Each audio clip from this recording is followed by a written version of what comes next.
Hi, I'm Cole Gertis, and this video is about How to fix a sticky door. how to fix a sticky door. Ever open a sticky door and it comes loose and hits you in the face? Or scared to open a door in your house because it might wake a sleeping baby? No? Me neither. No, this is hypothetical. We're asking hypothetical questions now. But let's say that hypothetical door does exist, okay?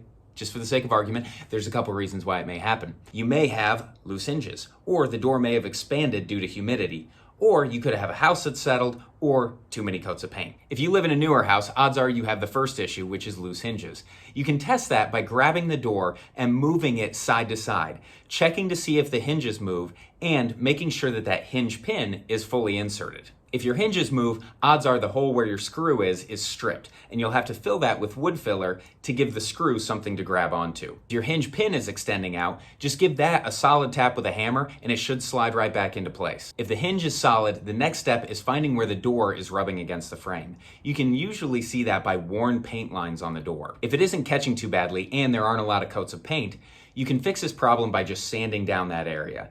I find that a palm sander can make a little bit of a mess, so I prefer to use a piece of sandpaper and do it by hand. This will also prevent you from wearing too much of the door off. If it's a large overlap with the door frame, or there are a lot of coats of paint, I suggest using a wood chisel.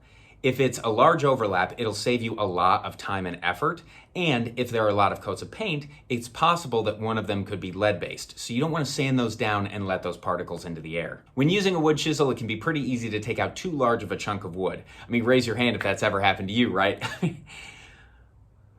No. Again, it's hypothetical. Hypothetical questions, so to avoid those hypothetical situations, what you can do is take the wood chisel and start it relatively flat to your door and raise the angle as needed. Keep testing the door to see when you can clear the frame cleanly. And remember, if you need to repaint the door, you need to allow for the thickness of a coat or two. I find that if you get the door to the thickness that's desired, and then sand it down with a coarse sandpaper, it should close well. There's a few tricks to fixing the main issues of a stuck door. If you like this video, please like and subscribe.